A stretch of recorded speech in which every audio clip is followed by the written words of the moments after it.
Di suatu negara yang damai tercinta ini, ada seorang milenial diberikan pilihan apakah dia memiliki jabatan penting di istana atau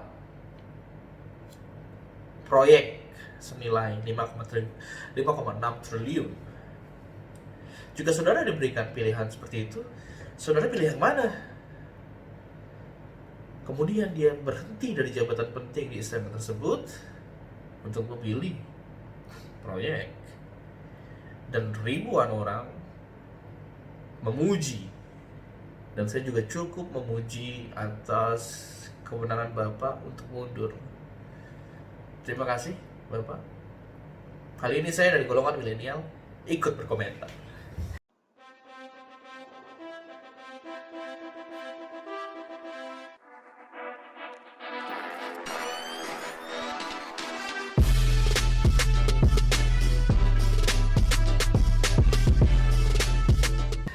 Baik, menjadi menarik dalam segala pertimbangan itu. Saya berkomentar ini dari negeri yang berantah ilustrasinya ya, bukan dari Indonesia tentu, tidak mungkin terjadi di Indonesia ya, karena saya tidak mau WhatsApp saya diretas. Oke. Jadi dalam konteks keindonesiaan, dalam proses penegakan hukum di Indonesia, pertanyaannya adalah boleh nggak sih ada konflik of interest, ada konflik of interest atau konflik kepentingan, diperbolehkan atau tidak? Pada dasarnya, kalau misalnya kita melihat secara hukum sederhana, konflik kepentingan itu,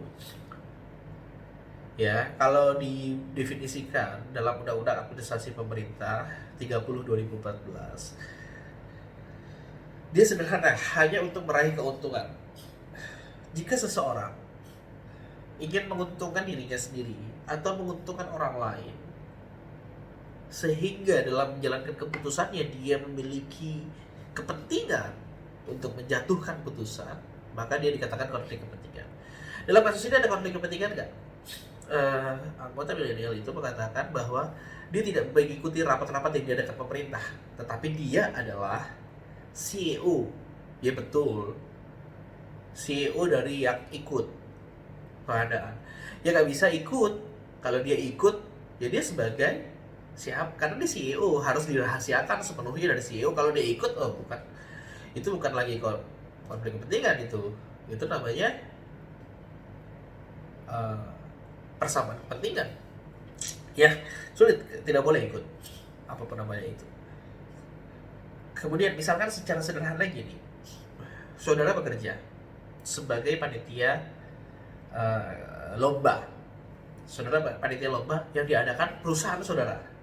Oke. Jadi saya adalah juri, kamu juri lomba debat misalkan.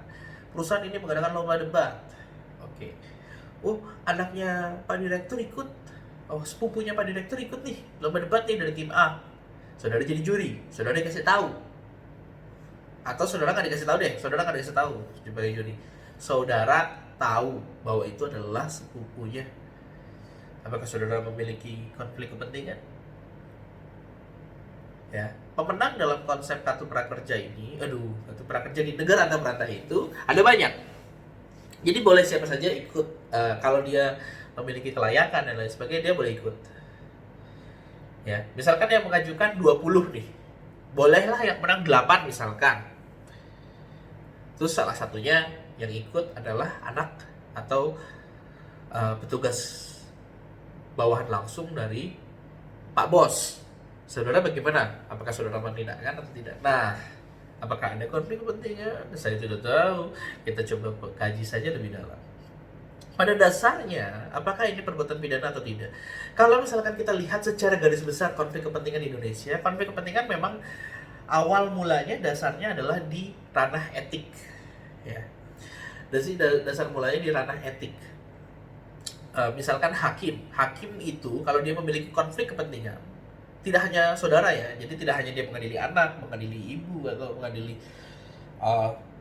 kerabatnya, dia harus mengundurkan diri. Tetapi kalau dia merasa dia memiliki konflik kepentingan, dia harus mengundurkan diri. Misalkan anak hakim tersebut kuliah di Fakultas Hukum UGM, terdakwanya mahasiswa Fakultas Hukum UGM. Berdasarkan konsep konflik kepentingan, bisa jadi dia harus mundur, bisa jadi dia pacar dari anaknya misalkan, ataupun dia teman dekat dan lain sebagainya. Ditakutkan ada konflik kepentingan, dia harus mundur. Itu etikanya. Ataupun PNS sebenarnya. PNS konflik kepentingan apa? Misalkan dia tidak boleh bergabung atau mendukung paslon tertentu. Ini memang menarik sih konflik kepentingan di ASN ini. Jadi PNS tolong tidak mendukung paslon tertentu. Padahal Pak Menterinya anggota partai.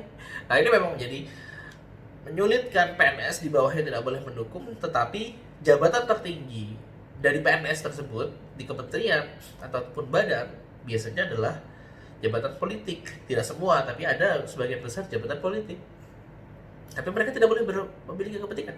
Iya. Bahkan secara etik juga ada batasan-batasannya, mereka tidak boleh memiliki usaha tertentu yang bisa jadi mempengaruhi kepentingan mereka. Misalkan mereka punya usaha makanan dan lain sebagainya, yang pasti nanti dipakai dan lain sebagainya. Itu dari segi etik. Kemudian dalam hukum pidananya, konflik kepentingan kemudian masuk ke dalam korupsi, tetapi hanya batas pengadaan barang dan jasa, pasal 12I.